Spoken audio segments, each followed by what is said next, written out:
Hello everyone, welcome to the Statera podcast. Tonight I'm joined by Daithi. Thanks very much for coming along, Daithi. Thank you for having me. Up there, mate. Oh, yeah. Everyone always looks at the monitor. I know, yeah. Yeah. Anyway, back to it. How you going, Daithi? Very well. Very well. How are you? I'm good, thank you. Yeah, it's good to see you again. Yeah, you too. It's good to take some time to have a conversation. Exactly and right. See where it goes. It is, definitely. Tonight, we had a bit of chat about it earlier, but we thought we'd look at, sort of first started looking at ways to, I mean, it's a bit of a cliche term, but sort of better the world and better our surroundings. But we also wanted to look at mainstream media and how that also affects and influences the way we perceive the world, the way we perceive each other, and how we perceive ourselves as individuals. And I think we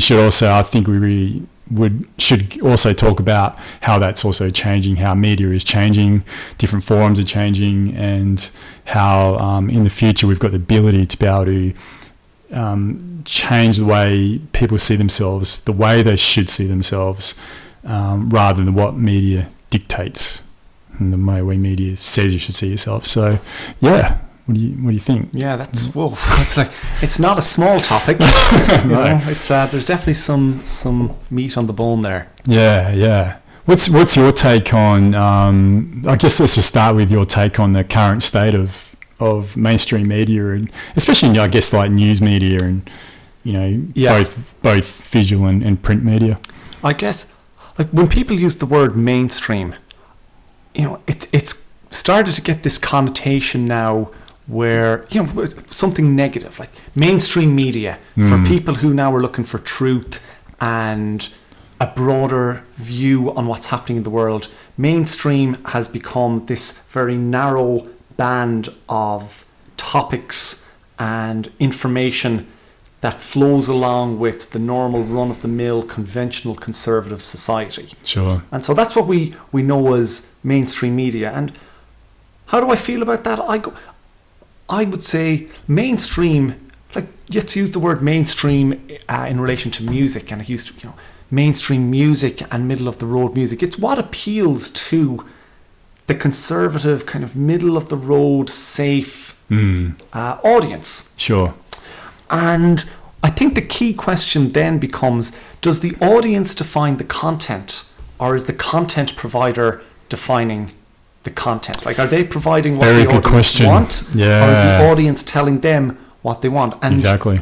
Depending on the side of the argument that you might want to take, if you're critical of the mainstream media, someone might make the point, well, they're just giving people what they want to hear, and they're just in the business of selling newspapers or getting ratings, and this is what people want. Sure.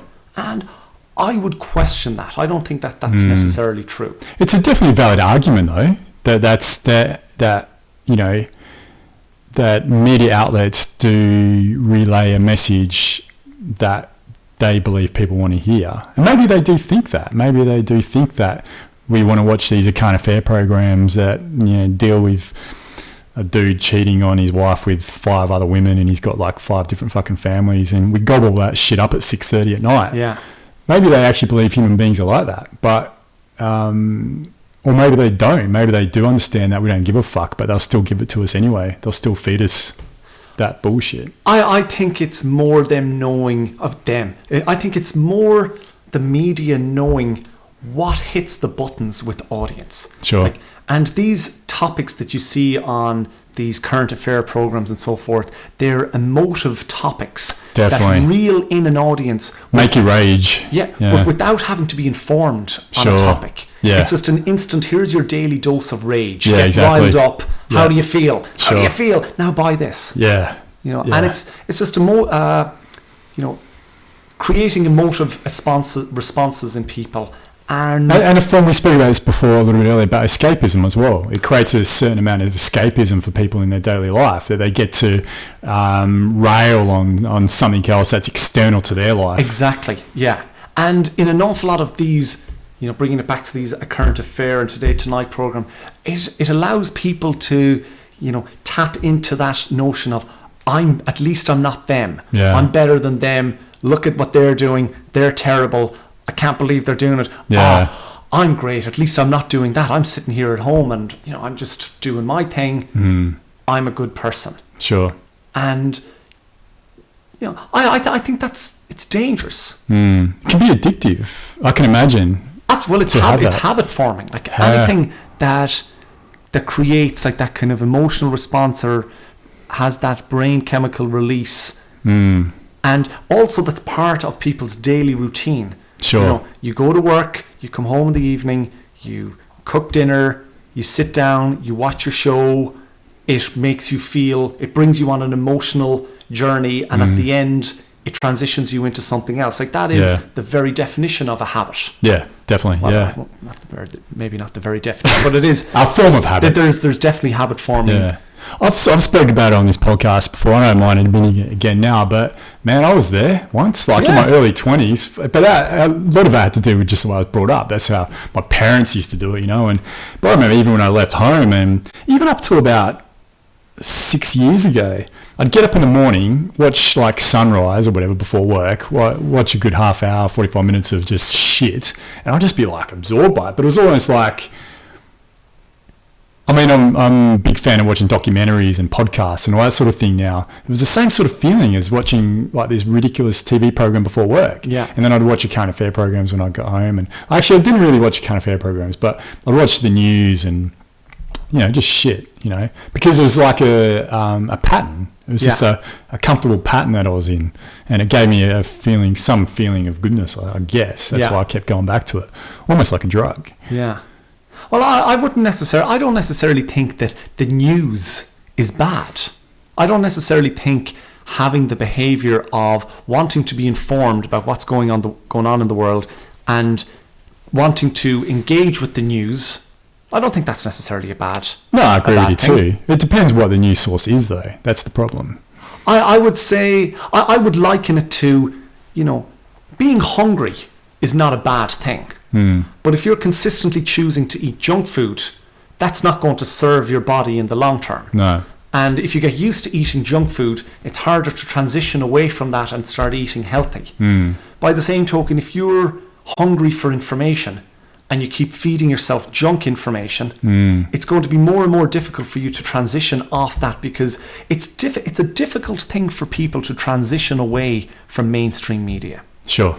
Because the mainstream media, as we spoke earlier, is defined by the fact that it appeals to the mainstream. It's designed in such a way that people can, get easily brought into it and get these stories and so forth. And to then transition to, let's take in news, for example, transitioning to news sources that are not your mainstream media news sources is challenging for people. Yeah. Because you're not necessarily going to be spoon-fed, information in the same way that the traditional media might try to do. It's kind of really good news is, like, in my opinion, and this is something that's been backed up by scientific research.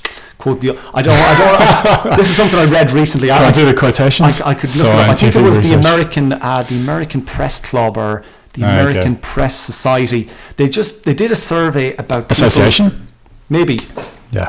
They did this survey on people's habits and behaviors around consuming news and how people ranked different sorts of news sources.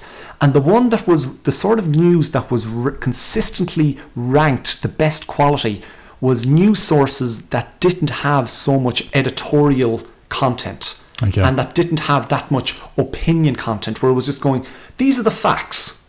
Now it's up to you to interpret the facts to figure out what's actually going on. Sure. That's challenging. Yeah.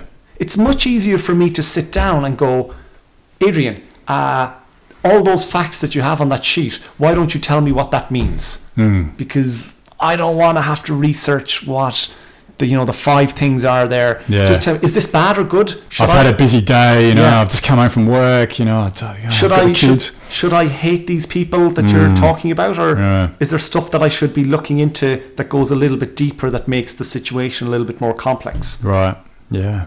That's difficult. That's like but at the same time, that's like a juicy carrot to somebody who's grown up on Big Macs. Yeah, sure. Doesn't necessarily tell, but it's good. And it's good for us to try and challenge ourselves to find out what is true for us. Yeah. Because what's true for you based on your interpretation of the facts may not necessarily be true for me. Exactly right. But by me accepting your editorialized opinion, I'm just going, what's true for you is true for me. And that's where I think media can be dangerous. Sure. Because it's spouted as the truth and the one and only truth. And especially if you're used to watching a certain style of news media, then you take that as gospel. Well, you can do, and that's a dangerous thing. There's a great web series out now with Russell Brand called The Truths. Oh, big fan. It's big good, fan yeah. But I've had to be mindful not to get myself into that space where I totally believe everything he says as well, and totally take everything he says as being gospel. Yeah. So what I do, if anyone wants to check it out, it's called The Truths, the TREWS. And it's basically Russell Brand, usually once a day. It's a pretty fucking incredible thing he's doing. Once a day, he'll like pick up an issue and then do like a 10-minute thing about it and like actually go into some actual detail. It's all research as well. I guess he has people helping him, but he'll go into like research about a certain topic or give his opinion as well. But he comes at it from a point of view that we're not used to when we receive our news. He comes at it from much more of a loving, egalitarian, we'll say socialist as well. That sort of that framework. He's definitely left wing. There's no doubt about it. I don't think he makes any bones about it. But it's good to be able to. There's finally a and it's almost mainstream what he's doing now. I had to look at how many subscribers he has to that channel. It was like 500,000 people, and there wouldn't be that many people that watch CNN or Fox, whatever. I doubt it anyway, per capita, in America. So, but that's the great benefit, I think, of what's happening. I'm going into a bit of a segue here, but like, with today's technology is that our news sources and our information is becoming a lot broader. So we're able to get, different takes on our information, which is a good thing. It can also be a bad thing too. It can become too diluted, but certainly compared to like when I grew up, when there was only like 3 channels to choose from, and hence only 3 different media outlets, which were all pretty much the same anyway. It's a vast improvement on what it was then. It's interesting that you mention Russell Brand. So it's simply because I'm very familiar with the Truths and him as a personality and what he's trying to do, and I would describe what he's doing as he's changing the spin. Sure. Like, news has a spin, and the people who manipulate the news and who manipulate opinion, they're known as spin doctors. And what they do is they take the facts and they twist them in a way to project the particular view or agenda that they're looking to create for people. Yeah. And Russell's just kind of going, okay, it's spinning this way. Now how's about I stop it and spin it another way and just go, how do you feel about that? Yeah, sure. And I think it's a brilliant thing. At the same time, I would say to people, I encourage everybody to, if you're used to getting information that's spun in a particular way, whether it's left wing, right wing, up, down, whatever spin is put on it, I say find the same news story and read about it from the perspective of some organization or someone who spins it in the exact opposite way. Definitely. And find out what's the middle ground. Where are the facts lying in all of this? Sure. And from there, figure out what's right for you, like what makes sense for you. Yeah. And again, that's difficult. And one of the functions that I think Russell is serving really well is, like, you described him as someone who's coming from a loving perspective and, socialist maybe. Like, I think he's a good guy. Yeah, trying to do good. He's trying to do good, and he's a smart guy.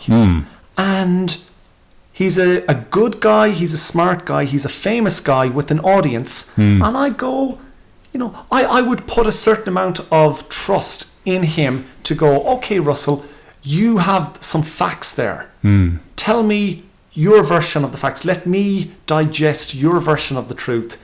And it's a good way for people who might not necessarily be engaged or who aren't used to digesting facts and stories in that way to be brought into a new way of consuming news media. Yeah, Definitely, yeah, for sure. And I think the great benefit of what he does is he doesn't, like what you said before earlier about, again, if we look at typical mainstream conservative media, it's usually spun around to then, okay, now go buy this, like go buy a car, like we'll give you the story and then we'll plonk on an ad to go buy a fucking car, get yourself in debt or whatever that sort of thing is. But he's not coming up from that point of view. He's like, I don't give a fuck about any of that. I'm not trying to sell you anything by telling you this news. I'm not trying to sell you anything by telling my opinion. I'm just telling you my opinion, just something to think about, and then you go off and have a think about it. And that's fantastic. Say what you will about the guy, and some people think he's an idiot, and well, a lot of people think he's an idiot. But I think that's changing too.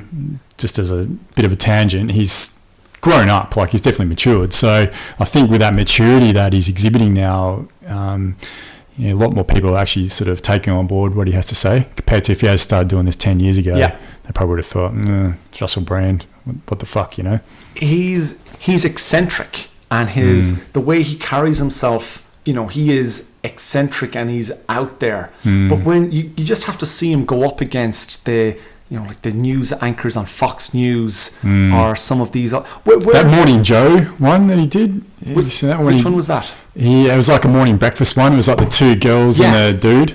Just tore him to shreds. Yeah. Subtly too. It was fantastic to watch. And I think that's I think that's what we need, is more of that, where we get these polarized views coming together and creating that storm in the middle, and then let people decide for themselves. Whose behavior do you identify more with? Like, whose opinion do you identify more with? Here we're pitching two different ideologies and two ways of approaching something, and we're making them go head to head. How do you feel about it? Yeah. And unfortunately now, because I think, in my view, he's in those altercations, he's come out on top an awful lot of the times. He's made these people who've tried to defame him look somewhat petty and ridiculous. Yeah. That it's going to become more and more difficult for him to get into those situations with them again. They'll think twice about it before trying to engage him in that way. Well, now they're going to have to weigh up the balance of, yes, this will be good for ratings, but this is bad for what it is we're trying to do in terms of set and build an agenda around our credibility. So I mean, that Morning Joe program, I don't know if they've suffered in any way since that, but that's had like millions of views, that fucking thing. And there must be people, especially, or obviously outside of America, but even inside America, who usually watch that show thinking, what the fuck am I doing watching this program? What have I been doing for the last 5 years watching this fucking program?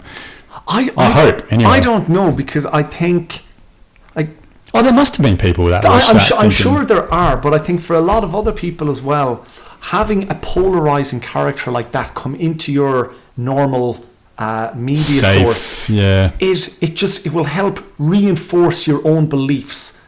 It will help them reinforce their own beliefs about who they think that person is. I know what you're saying. Yeah, and because they would have already had like a filter that they're looking at him through anyway, and that would have just exacerbated, their perception of him. Exactly, coming in there making fun of these hard-working news people who are doing their best to try and bring the truth to the God-loving people of that country. Yeah, who is this clown? Yeah. That's all he is. He's just a clown. Yeah, exactly. Yeah.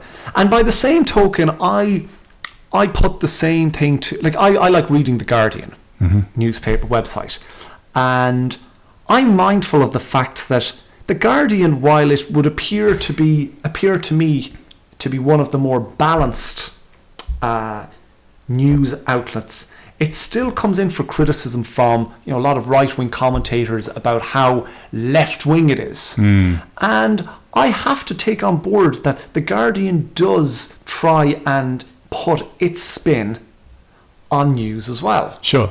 And one of the dangers that we can get into is just reinforcing our own ideas by, we might think that we're being, so adventurous and breaking out of the mold by deviating from these mainstream media outlets. I'm not saying the Guardian isn't the Guardian is a mainstream media outlet, but you can find alternative sources of media that might just reinforce your own beliefs. Sure. Now, a very interesting case that I came across recently was someone shared a post on Facebook about a story that it seemed really interesting. I saw the headline. I was like, wow, this is really interesting. It was about an ancient civilization that existed in the middle of Australia 50,000 years before we had ever thought people lived in Australia, and they had a city with 50,000 people, and I was like, wow, this. And so I clicked on the link and I read the news article.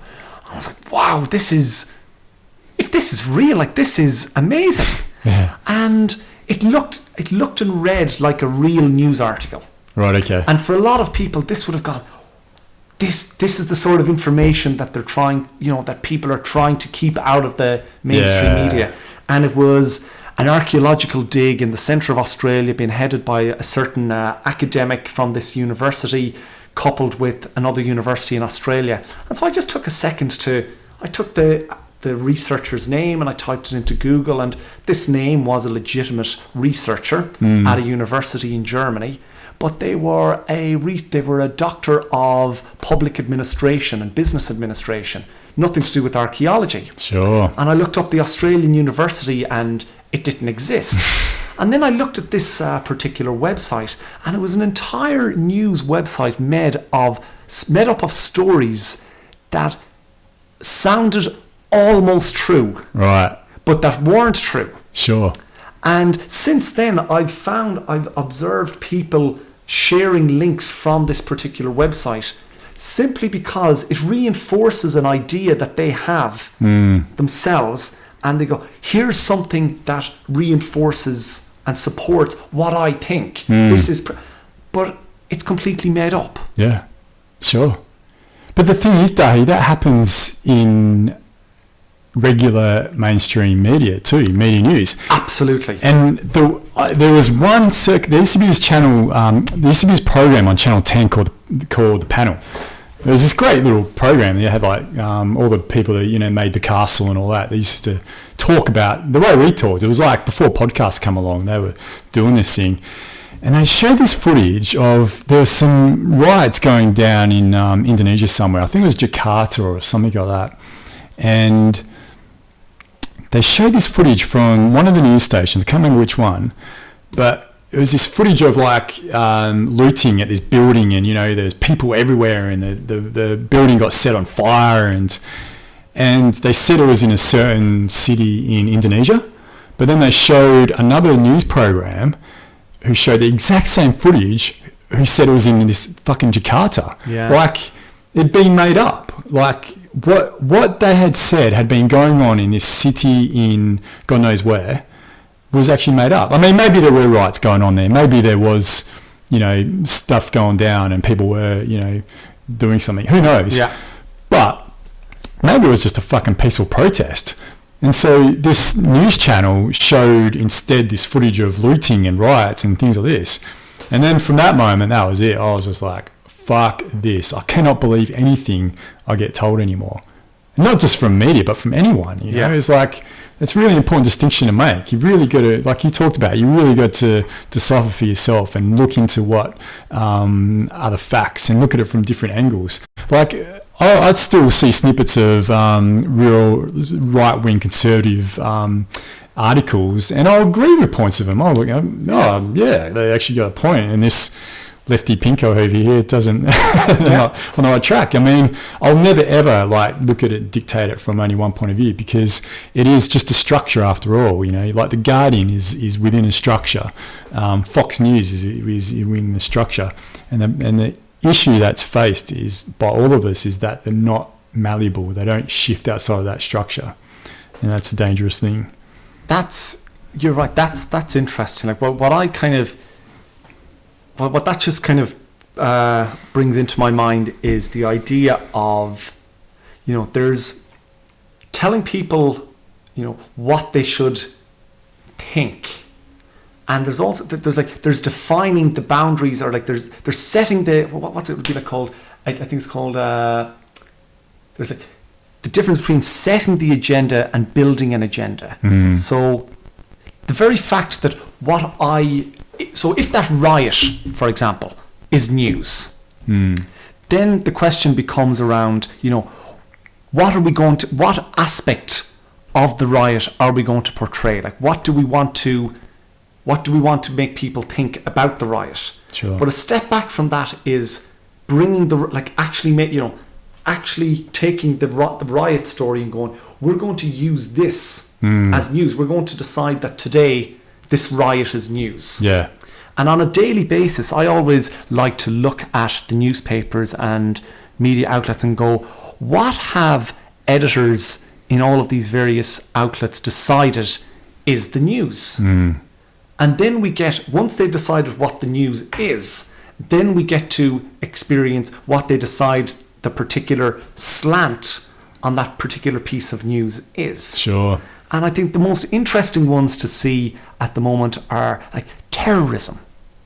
That's why I asked you if we could talk about media today. Okay. Is because of that. Well then, did I just do a nice job in bringing us to a Very good job. certain point?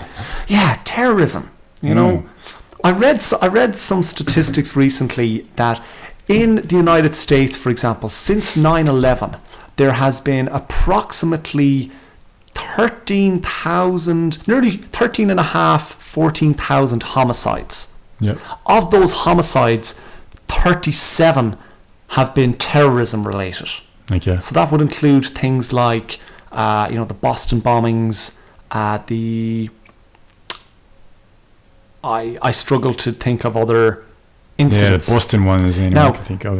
37 in 14,500 represents approximately 1/4% of all of those homicides. I'm actually surprised it's even that high, 37.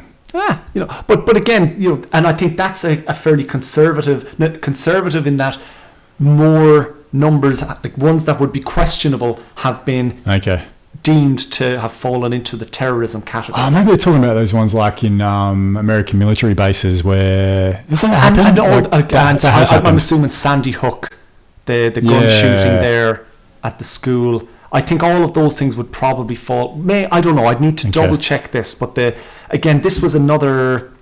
this was an article I read about the perception that the news can create. Sure. And if we were to take the news as this is the reflection of our reality, at this moment in time, you and I should be afraid that a terrorist is going to walk in here and kill us. Yeah, because that's all that's plastered on the front page of the paper. Yeah, that's our world.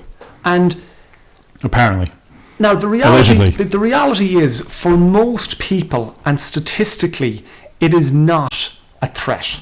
I'm not going to take the completely naive approach and say that terrorism is not real. Like we'll say that religious extremism which manifests itself in terrorism is not real. Sure. But there are certain myths portrayed and carried out in the media regarding certain very emotive topics. Like you can just bring terrorism onto the table and it's like, oh baby, we could spin this one all day long and give you as much of a view on it as you want. But the reality is it's not reflective of our reality. This is a perfect example of what's termed this is like building. I always get these ones mixed up, whether it's building the agenda or setting the agenda, but just telling people this is what you need to talk about. People in offices around Australia today and around the world today are talking about terrorism, and they are never going to come within 100 miles of a terrorist incident in their entire lives. Sure, but they feel like it's on top of them, or it's part of them. They're enveloped by it still. And that shows you the power that the media has to define people's realities for them. Sure. And in my opinion, that's dangerous. Sure. And I think we need to be a little bit more critical of the media when they do this. But again, this is part of an agenda. Like at this moment in time, there are certain changes to all of this media hysteria around terrorism is being utilized to pass legislation which is going to go through. Despite the best efforts of various of various people who are trying to do the best for people's sovereign rights and freedoms. The fact that this topic is so dominant in the media means that you can make things like passing what I would call bad legislation. Yeah. You can pass it through government. Legislation which will affect people's lives has been passed because people's reality is flooded with this particular topic. Sure. Yeah. And you juxtapose that with the other issue that's going on in the world with Ebola. And I think you made a good point there. A lot of that is dictated towards a response from government to send troops overseas and justify bombing innocent civilians who then have to die. But when it's an issue like Ebola, where there's no money to be made out of it, Australia has decided, they're thinking about it now, but Australia itself has decided not to send any doctors or any staff or any military over there. If there was a war going on over there, and if there was fucking oil in that country, we'd have like 100 troops at least over there, 1,000 troops over there straight away. And that's the perverse, fucked up nature of our media / government sort of intertwinement.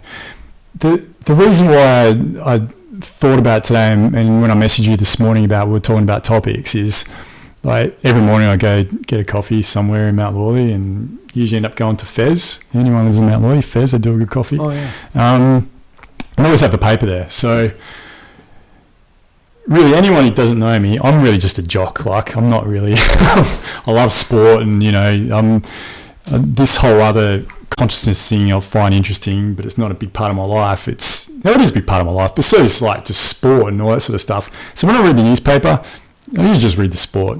I'm not interested in what other people's perception of the world is, but I do like to take an interest in what's on the front page, because that generally dictates what a lot of people's responses to the world are, especially those who aren't willing to think outside the square, who maybe haven't travelled, or who maybe don't look at things from differently. And the last 3 or 4 days has been about this Australian kid over in the Middle East. Yeah. They call him the ginger jihadi. Ginger jihadi. And then today's fucking front page was like a big picture with him. And I don't even remember what the title was, but big bold letters about extremism or terrorism or whatever the fuck. And I was like, what the fuck is this? Why the fuck is this even an issue? Why?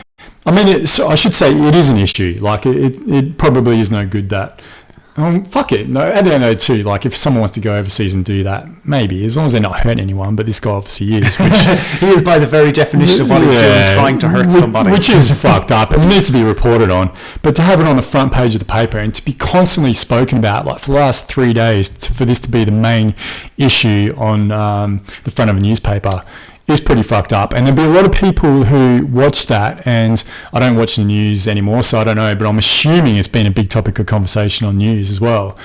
There'd be people just wrapped up in that whole thing, worrying about, am I going to get blown up now, and are they going to come and invade us? And but in the meantime, there's all this other shit going on in the world that we shouldn't need to be worrying about.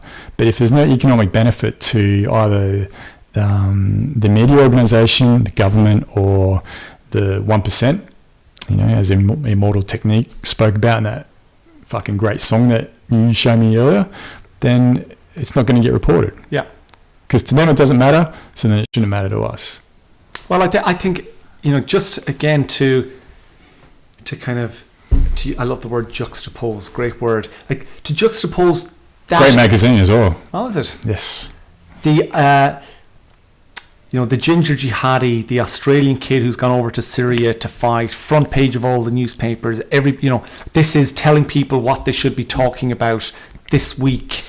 This is the most important thing. This guy, he could live down the road from you. And I will say, it's real. Like, this is a real person who has decided that for some reason he is,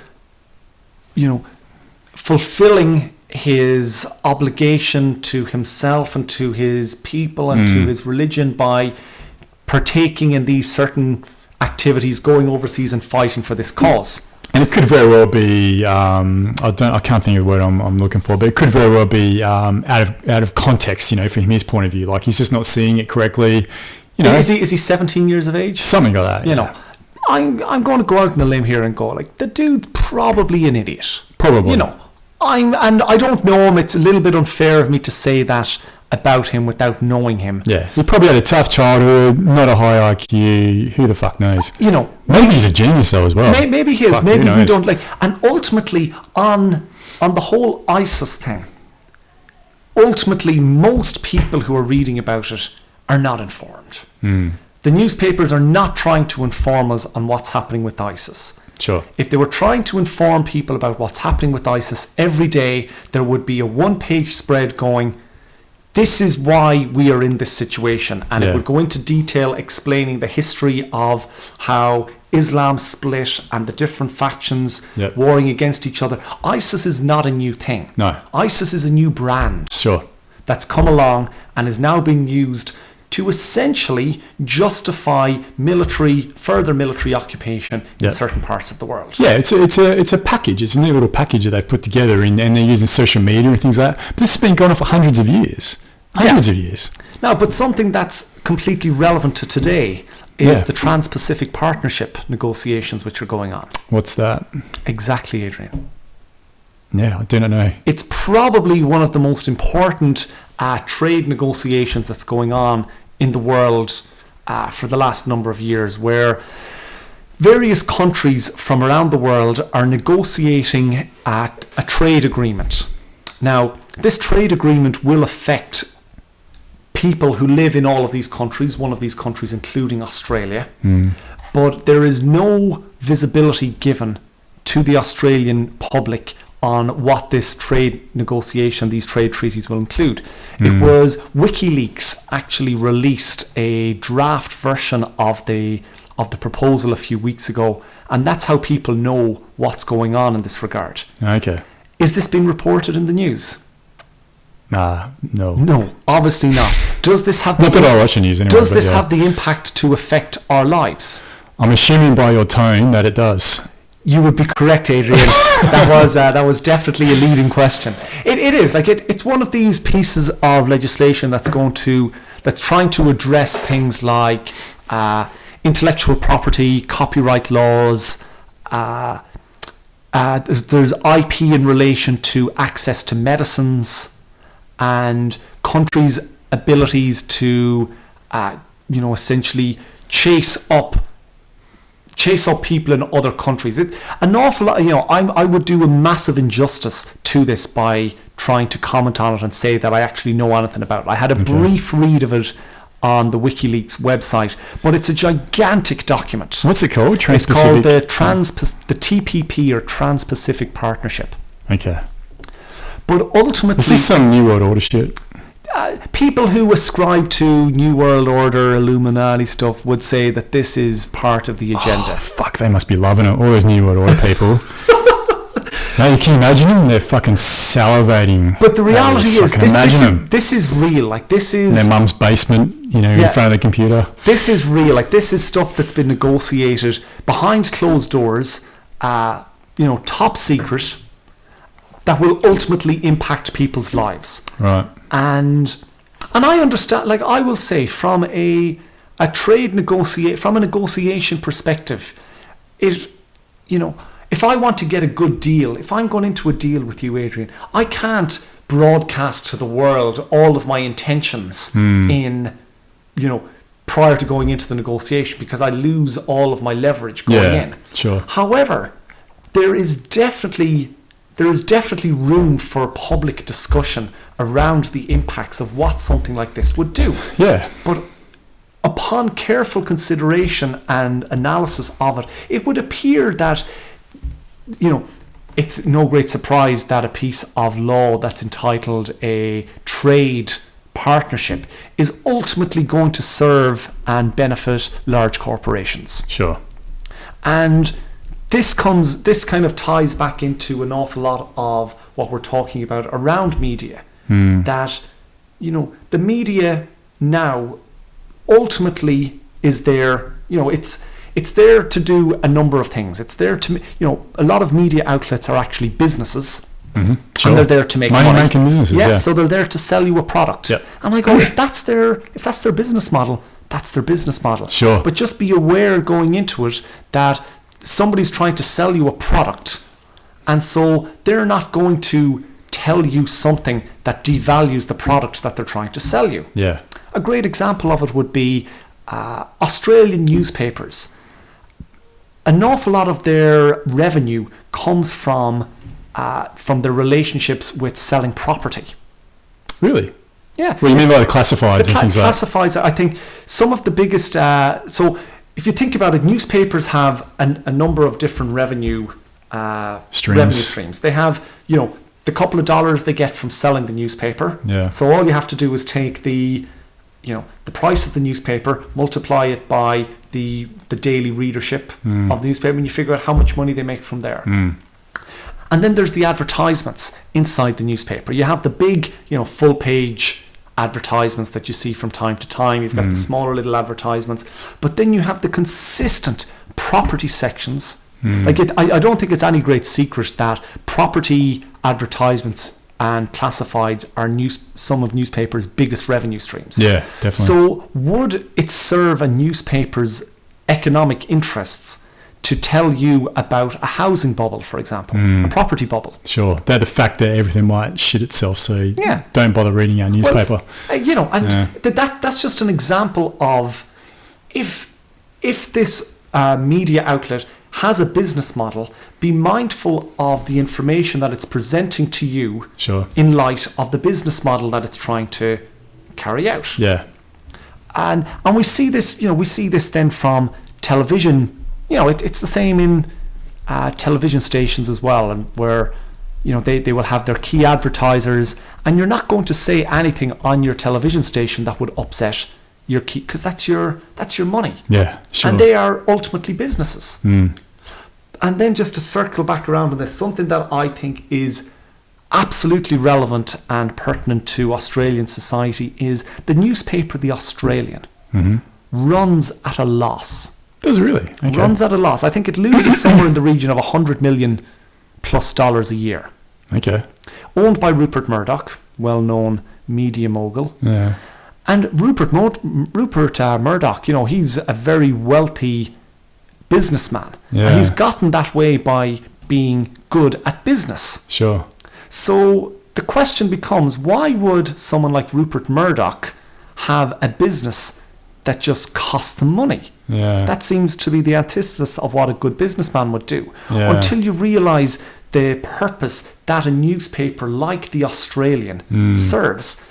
And it's worth, in Rupert Murdoch's eyes, it's worth losing $100 million a year to carry out the messaging that the Australian newspaper allows him to carry out. Sure. So he's essentially paying $100 million to carry a certain editorialized message through that newspaper. Sure. The power of suggestion costs him $100 million a year. $100 million, but ultimately The Australian is one of the biggest consensus generating media outlets in the country. Is it really?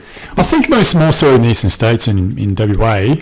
Is it? I don't know. Well, it's like there's across the world, like you have newspapers like the New York Times in the United States. You have Der Spiegel in Germany. I think it's Le Monde in France. The Times in London. Like the big institutions of news.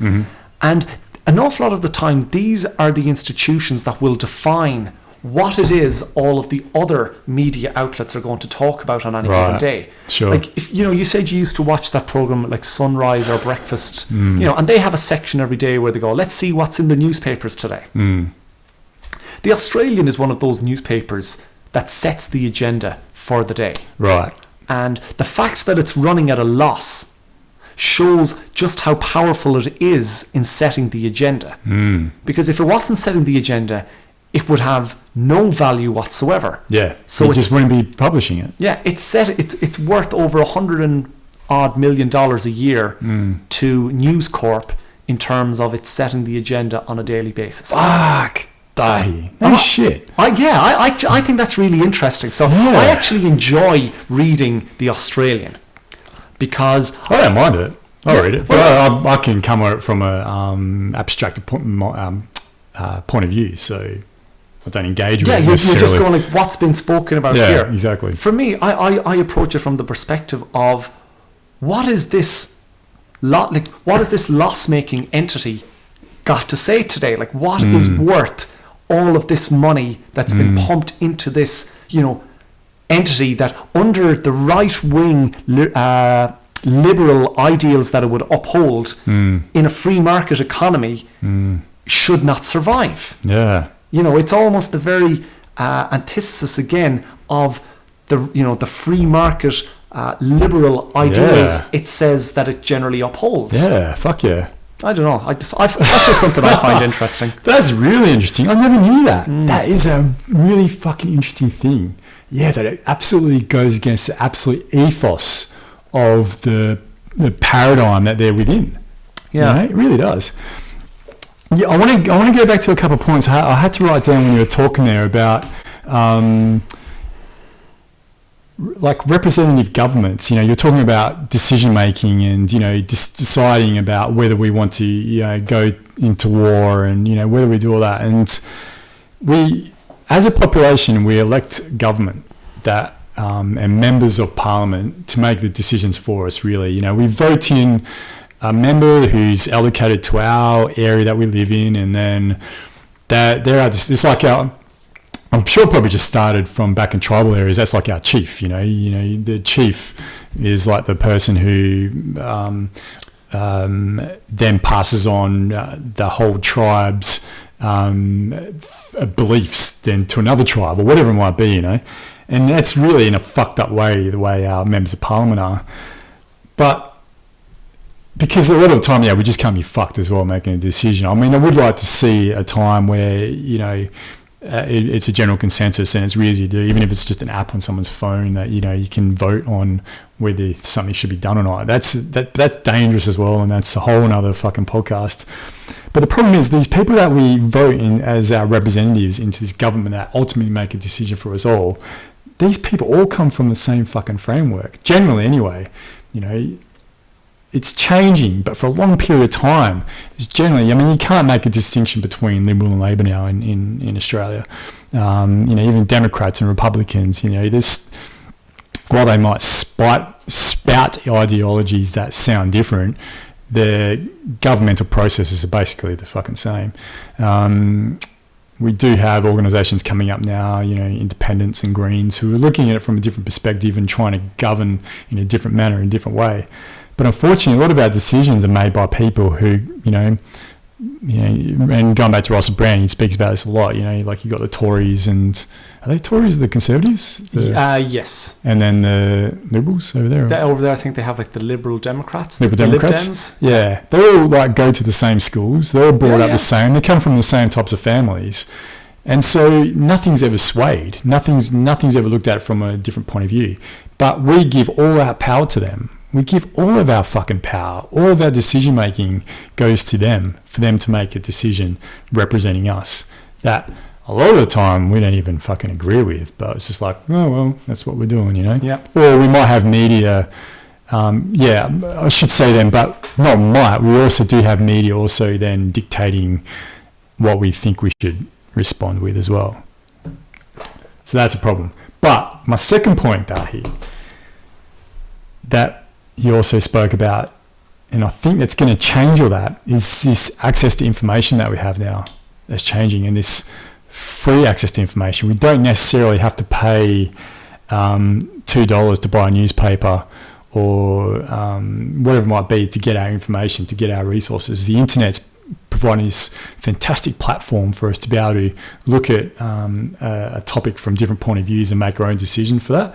And that's what gives me great optimism for the future, that we'll be able to really analyse a situation or a topic and form our own response without the outside influence of a TV or a radio or a newspaper.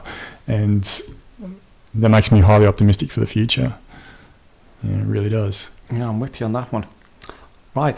Okay. On the first point that you made, the representative system, like this, I'm always open to be corrected, but my kind of knowledge on this is that there was a time when parliaments were, you kind of brought it back to tribes. I'm sure it probably evolved from that, but the parliamentary system, when it first evolved, the idea of having a representative was that Parliament was too far away. Sure. For us to engage, for people to engage with every day. So you had a representative who you knew you could trust to go all the way to, London or Washington or, Melbourne as it was originally in Australia, who would represent your views. And you knew that even though you mightn't hear from them for weeks and news would be very slow to get back, they were elected to represent your interests. Sure. Now, by the very nature of the communication protocols that we have nowadays, the powers vest. So as such, because there was no method to kind of check back. Hey guys, there's a decision going to be made today in the Parliament that's going to affect us. I need your opinion on it. Because that mechanism wasn't available, we had to completely trust the representatives, and they had an awful lot of power to agree to stuff that was going to affect people, further down the track. Sure. Nowadays, with our communication protocols, we can see that I won't call it absolute power, but that kind of close to absolute power scenario, it's not necessarily required. No. We live now in a time where we could actually, as you said, we could vote on every single piece of legislation that goes through the House on a daily basis. Yeah. We can vote on who our favourite singer on X Factor is. Yeah. And they can calculate those results in real time. Sure. So it's only a little step beyond that to kind of start utilising the technology. On that front, I'm with you in that I think the internet and this interconnectedness that we're getting from the technology I believe that it's actually part of our evolution. Sure, yeah, definitely. And I agree with that. I think for now it is in some way facilitating, it's speeding us up. Like my beliefs, my kind of most out there beliefs are that, we're all one, we're all part of the same thing, and on some level we can tap into that. And if we dedicate our lives to achieving, if we dedicate our lives to eliminating distractions and really connecting with who we are and our connectedness with the world around us, I think that we're capable of many superhuman feats. And I think that the internet is kind of establishing a framework that's going to enable us to take that next step. I think it was the Buddha who said in some, one of these things that he said a long time ago, that there will come a time when you'll be able to send a thought around the world in a second. Right. Now, to someone 500 years ago, that would be the most mystical thing. Like, whoa! Yeah. What's even on the other side of the world? Yeah. And now, we can pull out our phones. Yeah. And we could send a thought. We could share these thoughts with people on the other side of the world in real time. Or a dick picture. Or a dick picture. It shows we still have some way to go in our evolution. We're not there. What's wrong with dick pictures, though? Well, you're saying there's something wrong with dick pictures. I'm you know me, I try to be as diplomatic as they come. Sure. If dick picture is, if that's what you want to, if that's the idea, if that's the best idea you have for sharing on the most cutting edge, through the ones and zeros that we've evolved over, so many generations, utilizing the most cutting edge technology. If you want to send a picture of your dick, look, I hope it yields the results that you're looking for. But there's that whole thing to just not take it all too seriously as well, which is an important factor as well. Look, absolutely. I'm of the opinion that I would say I'm just old-fashioned in that regard. That Do you prefer love letters? I do actually. I am actually. What about both? A love letter one time and a dick pic the next.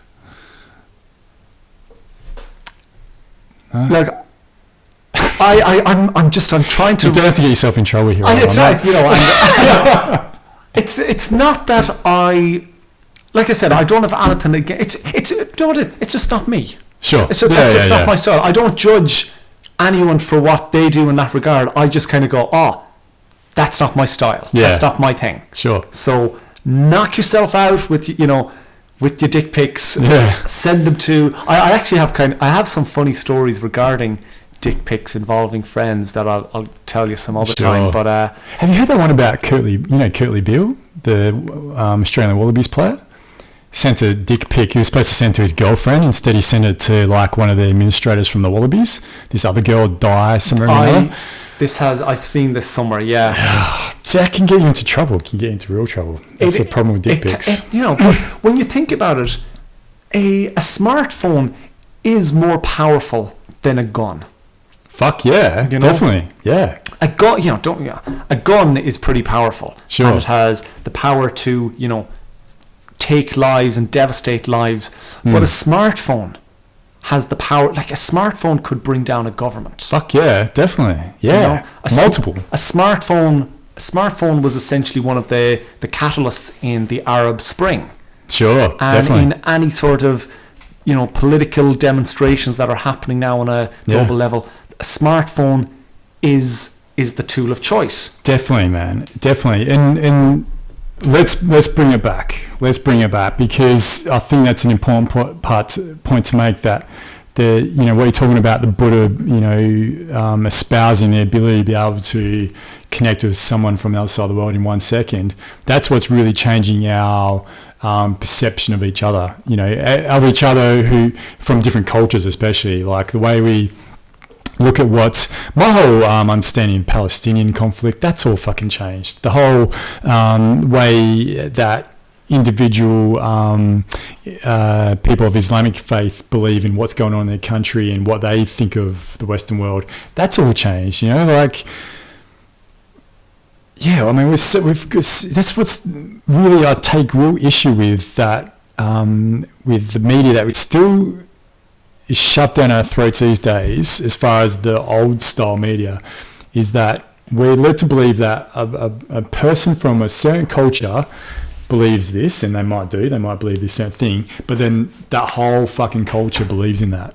And so that's what we've believed for a long period of time. But now what's happening is, through the advent of social media and Twitter and things like that, messages are getting out in real time, real quickly to all other parts of the globe. With like a poor fucking Muslim teenager who's getting bombarded by bombs from Allied forces, saying, what the fuck, what's going on here? And we can feel some sort of empathy for that person and that individual, and therefore that society and that culture that we didn't have before, because we were always detached from it. There's always something we read about, or always something we saw in the news. It was never coming from the horse's mouth. Yeah, it was always, you're right, it was filtered through through media outlets. Exactly. Filtered is the exact word, the key word there. Whereas now, you can connect with humans, other human beings in these countries, and you don't need it to be filtered through, from reporter on the ground over there coming back through editorial team over here, out to the masses. It's like you can get the news, the facts, this person's facts directly from them. Yeah. From their phone to your phone. Sure. And it's it's removed the middleman. And you're right. That is revolutionary. Fucking revolutionary. We'll look back in like 10, 15, 20 years time and think these 2010, 2000 to 2014, we're like, fucking hell, the world changed. Yeah. We can't sort of see right now. We can sort of understand a little bit, but we'll look back and be like, fuck, the world changed in those years. Yeah. Really did. We became connected. We're all connected now. We sort of understand it a little bit, but we don't really realize it properly. We don't. And I think we have this, we're on the cusp of this technology, but we still haven't figured out how to use it. Exactly right. When you think about the fact, because it can still be used for bad as well, and it is used for bad, and it will be used for bad. Yeah. And I think one of the most obvious, uses for bad, that doesn't even make any sense, but one of the most obvious nefarious uses of this technology, I love that word, nefarious. Good word. It's such a good word. Is is restricting it. Yeah, right. And I think one of the biggest, like, we live in a peaceful country. Yeah. We're so lucky to live in a place where we can go to bed every night knowing that we will wake up in the morning safe and sound. Yeah.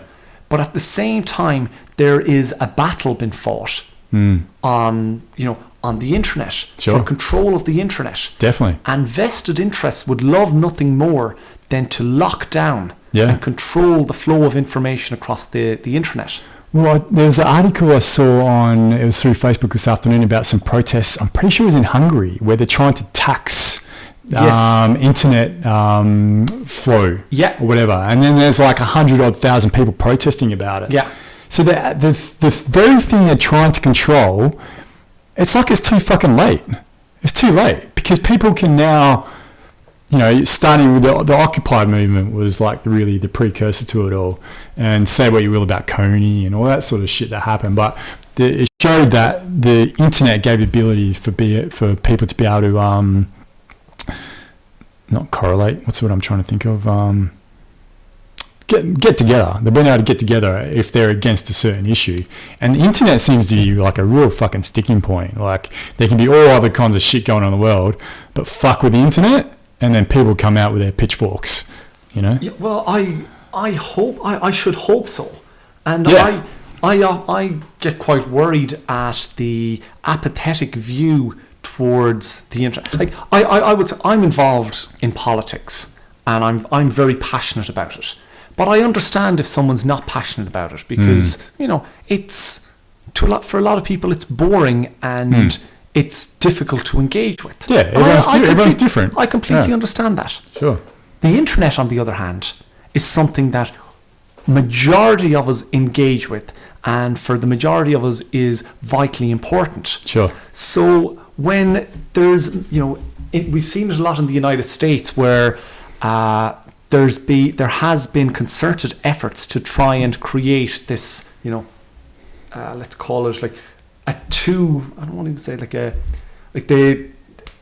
guys at Rap News had a great analogy for the apartnet based on apartheid. Okay. So you have one, it's also with net neutrality. Right. So one fast net for the people, for the companies and so forth who can afford it. Yeah. And then the normal one for all of the other people. Sure. And I go, that's so dangerous. Fuck yeah. That is so dangerous. Yeah. And that's a massive issue at the moment over there. Oh, and it should be a massive issue everywhere. Well, yeah, everywhere. We should be, and I say this in the same week that the Australian government is passing data retention laws that are going to impact our lives in relation to the terrorism legislation. So gathering information, you mean? Gathering data. So there's the data retention. So essentially all of your internet browsing, phone records and so forth, any of like the metadata, right? The service providers will be obliged to store it for up to 2 years, so that it can be referenced at a later date should it be required.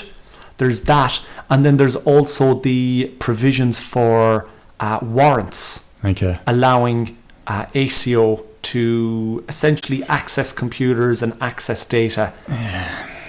And essentially, under the provisions of it, I can't remember the definition, but it's around special missions, or there's some kind of terminology used, for defining the basis of ACO having a warrant where you don't need to be told about it. Yeah. And essentially, they get to define a scenario where I get to go and check out all of Adrian's information without him knowing about it, and you don't get a chance to kind of appeal this warrant. It all happens without you knowing. Sure. Simply because it's defined under the terrorism laws. Because they want to. Because they've made a decision that they want to. Well, I would say, like, this is a very complex topic, and I would say that it comes down to the Australian government and the police forces and the intelligence agencies deciding that they don't have the power and mechanism currently to deal with the terrorism threat. And I would question that, and this question has been put. But that's the thing, what's a terrorism threat? Well, who defines that? ACO defines that. Right. But these questions have been brought to the government this week as this legislation has been passed, and essentially it's been ignored. But anyway, that's kind of going off from what we were talking about. Can I just quickly add to that? I mean, there is a part of me when I and a lot of, you know, that right-wing conservative notion of, well, if you haven't done anything wrong, you don't need to worry about it. Yeah. And it's protecting us. And there is a part of me that does agree with that. Like, I haven't done anything wrong, and if it's going to somehow protect me from my house getting bombed and my children getting killed, and if they need to know what I've done as far as emails sent, whatever. But it's a fucking naive way to look at it, because all it is, as I've written it down here, it's a slow erosion of rights, you know, and out of history should really tell us, and it is telling us, that throughout time, that's how it starts, with like slow erosion of rights, where little things are either taken from us, which is generally our freedom, or put in place upon us to dictate our actions. And there's a real naivety that goes behind that, believing that governments, and maybe a lot of governments, like you just said, are looking at doing it and doing these things because they're freaking out themselves and like, fuck, we need to protect these people, you know, and maybe I think more they're probably just looking at it so they can get into office for the next 4 years or whatever it might be. But it's that whole thing of individuality and sovereignty over our own consciousness and sovereignty over our own mental faculties. You know, that is the real issue here, because with a net over everything that we put out there in the data world, that there's no sovereignty anymore. It's totally eroded. That thing, you know, if you've got nothing to hide, you know, you've got nothing to worry about. It's a weak argument. There's people on the net who have taken this argument apart and with much more eloquence than I'm going to try and do now. But I think there's a couple of key points that need to be brought up in that.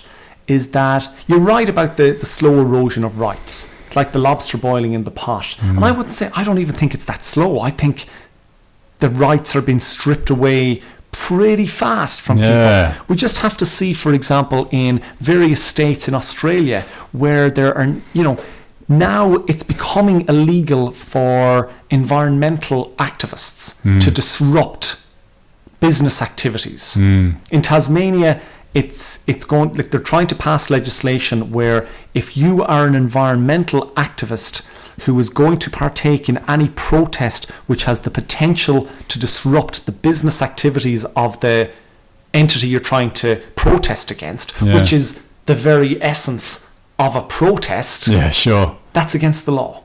That's fucked. In Queensland, the bikie laws, which were brought in, the association laws, where, you know, people wearing certain colours can't be seen to be associating together. What if you decide to set up a controversial political party that has the potential to sweep through the nation and, you know, give people a different way of approaching the political process? Yeah. These same laws can and will be used. Sure. And you're naive to think that it wouldn't. Absolutely naive. And same with all of these data retention laws.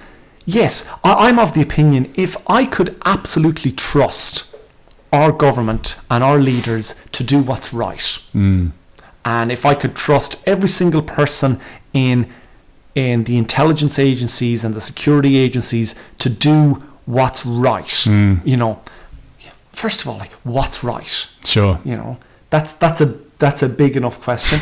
The second one is, straight up, I don't trust them. Yeah. I don't trust the current government of Australia to make the best decisions for Australia. I trust them to make good decisions for businesses in Australia, and by the legislation that they're passing, they're showing that they're doing a pretty good job in representing the interests of big business. Because, Daithi, that's a problem there, and again in itself, is that they base our happiness, our national happiness, on economic output. not on emotional and mental and all that physical health. It's based on economic happiness. I would challenge you on that one, Adrian. I would say the government don't do that. I would say the people do that. Well, yeah, that's the thing though, isn't it? When we say government and they and all that sort of stuff, it's not they and government, it's us. It is absolutely us. Definitely. And swinging back around to the if you've got nothing to hide, you've got nothing to worry about. At this moment in time, you might have nothing to hide. What if in 6 months' time a certain law is passed which makes a certain aspect of your lifestyle suddenly illegal? Sure. Like all of a sudden, just because they decided so, to drink this brand of wine is illegal. It's we're not allowed to drink Malbec. It's deemed to be bad for your health. Do you think that the existing laws that are in place would be used to facilitate, capturing people? I won't say capturing people, but investigating people and arresting them. You just have to look at the United States, where there has been cases now that have come out where we've seen that police departments have been provided with information by intelligence agencies and shown how to reverse engineer a case based on information that they weren't supposed to have. Really? Don't take my word for it. Oh. Don't take my word for it. Okay. So if you tell me that I've got nothing to hide, I've got nothing to worry about, well, I'd go, no, get a warrant. Yeah. Get a warrant. If you think I've got something to hide, get a warrant and search my house and search my stuff. And that's the agreement that we have up to now. Sure. In regards to the current legislation and the current mechanisms for dealing with terrorism, the intelligence agencies haven't shown us what the issue is. Why can they not do their job with the powers that they currently have? They can serve a warrant. Like, for example, if we were doing something wrong right now, get a warrant, come in, search our data when you have a warrant. Sure. But, got to be careful, Adrian. This is what a terrorist would say. Yeah, sure. And look out. Yeah. Well, that's the problem, when you're talking about warrants and things like that. It's like in this material world. When it's up in the cloud and the ones and zeros, it's so much more easy for the powers that be to hack into that and to say, well, no, we're going to look into that now. I mean, what the fuck are they thinking? What the fuck? Like, it boggles my mind. It makes me angry that they feel like they have any ability and say on being able to gather our thoughts, because that's really what it is. When we type an email or a tweet or a Facebook post, that's our thoughts. And why the fuck should they be able to then take that and then use that? Again, I should say it's us, but I'm talking about government as an entity here.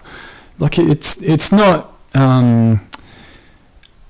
It's just not cool, It's not cool, but I ask you, what is the motivation that would cause somebody to act in this way? Like, put yourself in the mind of somebody who would want to do, like, what's the motivation? I know, ego and power. Ego and power. And it comes back to, like kings, and the reason that kings got to rule and still rule. There are, as an aside, there are countries in the world where we have kings and queens. Kings and queens. Can you believe it, Daithi? Like, it's a real Can you believe it? Kings and queens. It's not some fucking fairy tale. It's not Lord of the Rings that we're talking about here. No. These are real countries. And as just as another aside, the media would have us think that welfare cheats are, a real threat to our society. Where real welfare cheats sit? In Buckingham Palace. Sure. But look, or Facebook, who hoard all their money like overseas, or But that's another interesting But bring us back. Where were we just a second ago? What were we? Oh, so information. Information, sure. And if you have power, what will you want to do? You want to keep power. How do you keep power? By controlling information. Knowledge, yeah. So this, I understand why someone in power would want to control and restrict the flow of information. Oh, definitely. It is massively disruptive. Fuck yeah. However, what I can't understand is why people who are not in power would be willing to relinquish their right and access to information. When we've come so far as a species to get to this point where we can freely share information across the world, to give it up without a fight. That I don't understand. What my understanding of that, Daithi, is because we do that now because that's the way we've been conditioned to accept our lives. We've been conditioned for a long time to be submissive towards that sort of behaviour from government. Like, just, okay, that's the way it is. But man, it's changing. It's fucking changing. You're talking about, like, if they were to ban wine and, what would happen? They did that with marijuana. Like, what the fuck? They did it with marijuana, but now that's starting to change, and I just find it highly ironic. I don't know. I find it really, again, to use that great word, juxtaposition, how, like, then in America for such a long period of time, it's always been such a, we feel that governments, and it has been, governments really been associated with the banning of marijuana, especially, and don't do drugs and all this sort of stuff. But now in Colorado, Washington State, medicinal marijuana is allowed in California. It's changing, and they're actually opening it up, and they're actually making it available. I just find that it actually does my head in a little bit, trying to understand how, for such a long period of time, and we always associate the American government with being so anti-drugs, and I understand it's different because it's a federal thing, and then you've got the state laws, which are quite separate. How then, though, legality of marijuana has changed. I find that really fascinating. I find it fucking fascinating. One of the really interesting things around all of this is the money. The money thing.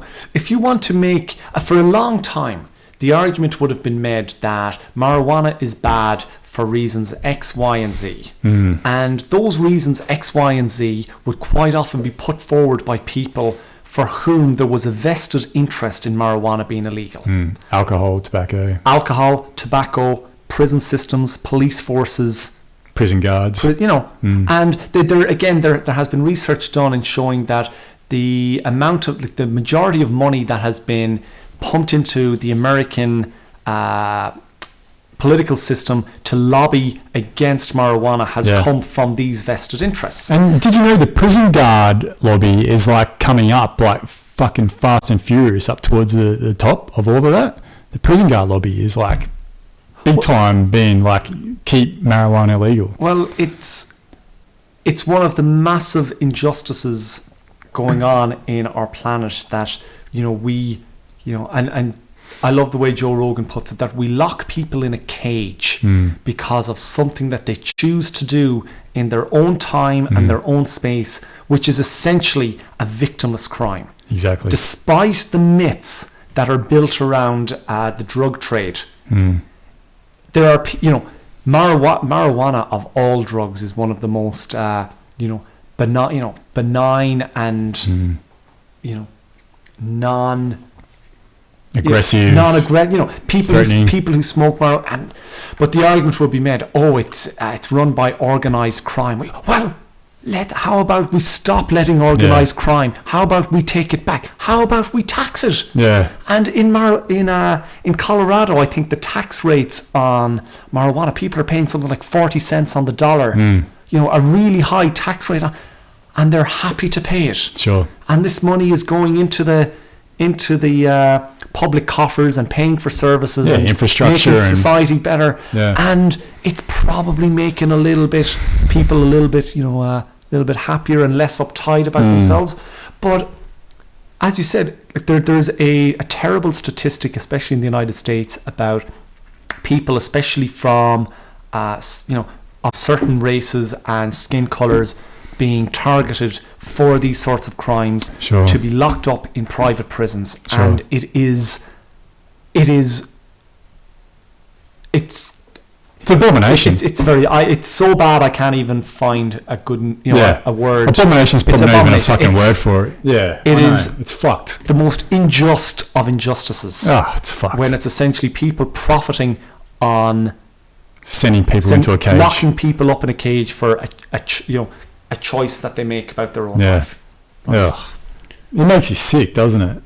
I think it's definitely going to change, and the legal status of marijuana is changing in America, and I think that will sweep worldwide, and I hope the whole thing reaches out to psychedelics, and I think it's got to a point now where it will, like it's been opened up, it's going to change. My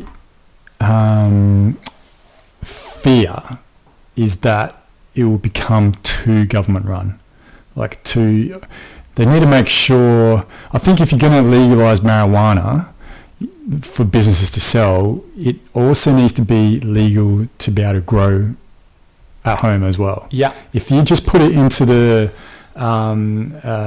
space of only business being able to, because there's already talk of just Monsanto changing cartels. Exactly right. Because I need to research this myself, but I saw on a Joe Rogan podcast talking about how like Monsanto are building some fucking multi-acre shed somewhere or another to grow marijuana.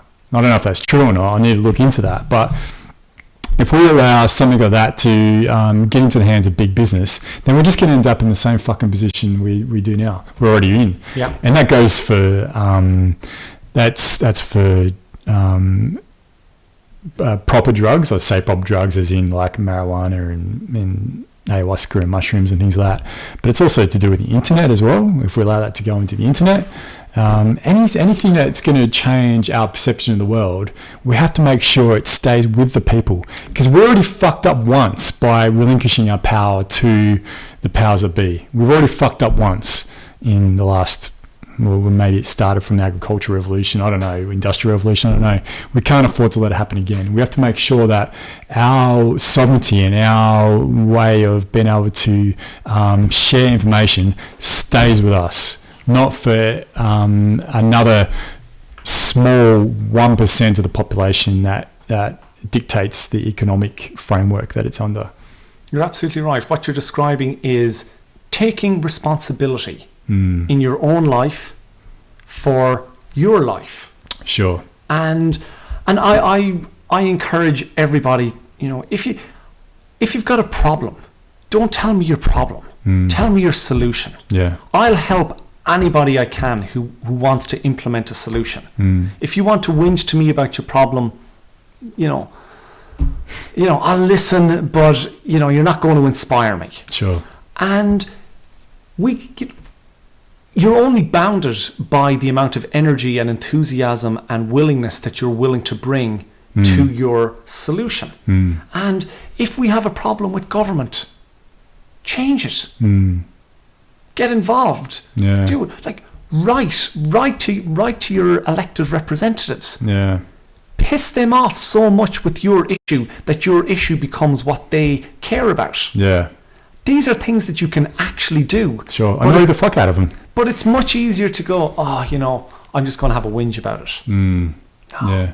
See, that's what I really respect about you, Daithi. Like, you're actually actively going out there, and you've got, I've got so much respect for you. You've got such a great understanding of what's going on in the world, and and I also understand too, it's just your understanding and it's your perception, and you may not be correct, or I understand that, but either which way, it resonates with me, so I think you are correct. But you're actually going out and you're actually doing something about it. You really are, and man, I've got so much respect for you for doing that, because that's what the world needs, and the more people that do that, the better off this world is going to be. It really is. Thank you.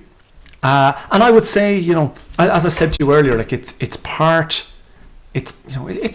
ego, and it needs that though, and it's part wanting to do something for the world. Like, as I said, thinking that we are capable of creating a fairer and more just society for everybody. It doesn't need. We're lucky where we are right now. Things are fine. Yeah. And I'm not going to for a second say that things are bad. Things are fine. They can be better. Sure. Do I know what's better? Not going to say I know what's better for everybody. I know what's better for me. I think I know what's better for me. But I encourage everybody to get involved in determining what's better for us all as a society. Because, ultimately, if we don't do it, who else is going to do it?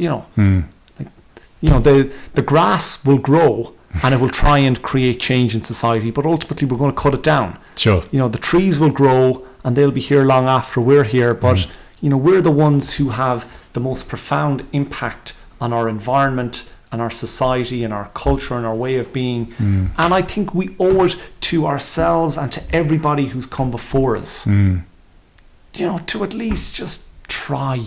Yeah. I'm not saying you don't. Who knows whether we're going to succeed in whatever it is we're trying to do? But the only way we'll find out is by trying. And that's all I ever ask of someone. Just try your best. Whatever it is you're interested in doing, try your best at it. And I would never ask anything more from anybody. Sure. Yeah, definitely. Daithi, I think that's a great way to wrap up the podcast. Yeah. It's put a smile to my face. Yeah, that's a fantastic one. I think, I'm not even going to add to that. Yeah. Thank you very much for being on this podcast tonight. And thank you.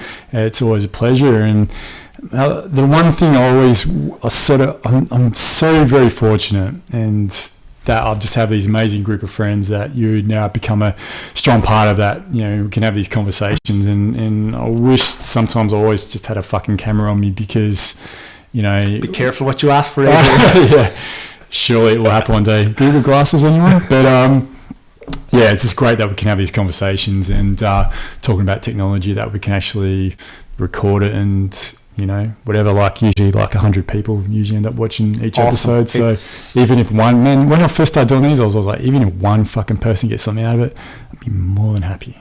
And that's all it needs. That's real change. Yeah. That's trying your best. That's exactly what I'm on about. Thank you.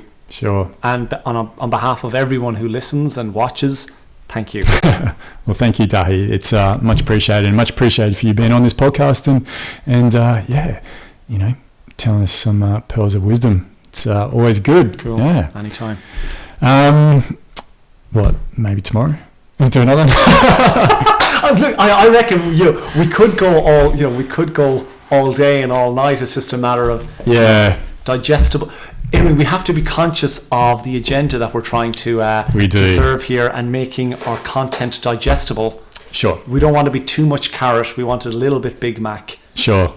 Carrot Big Mac? Exactly. A carrot Big Mac. Yeah, and just enough as well, isn't it? Yeah. That's the thing. I always find it bittersweet ending each episode, because each episode could just go forever. And then generally after we stop everyone, I'm sure you might have seen some of the clips I put together, but after we stop each podcast, generally there's a conversation that ensues afterwards as well. And it's always bittersweet stopping it. It'll be different this time, Adrian. We've got nothing else to talk about. That's true. And actually, unfortunately, I've got fucking Volgo stuff I need to work on tonight. So anyway, that's going to put it into that. But okay. Again, thanks very much, Daithi. And we'll get you on the back again shortly. Cool. If you would please be on it, that'd be fantastic. Thank you. I'm going to say thank you because I reckon you're going to say yes anyway. Yes. Yes. And thank you very much to everyone else out there. And I'm not too sure what else I want to say. I think I'd really like to start seeing some more. I do get bits of feedback on the YouTube site and also Facebook as well. But I don't know. I'm thinking about starting up some sort of community thing, like where we meet up, or I don't know. I have to work out if there's going to be... I've got something to talk to you about on that regard. Okay, sure. I think there's the numbers there. we're starting to get the amount of people that actually do engage with the Statera podcast, that we could, start doing something. So it just gets into that risk of starting some fucking doctrine, that everyone is sort of gets into. I wanted to make sure if we do something like that, it's malleable and it's flexible and perspectives change, Ultimately, your viewer, people who watch will decide. That's right. If you become bullshit and irrelevant, you'll be told that the reason that good podcasts are taking off and going play is it's appealing to viewers, and I would say keep putting it out there, and the more you put it out there, sure.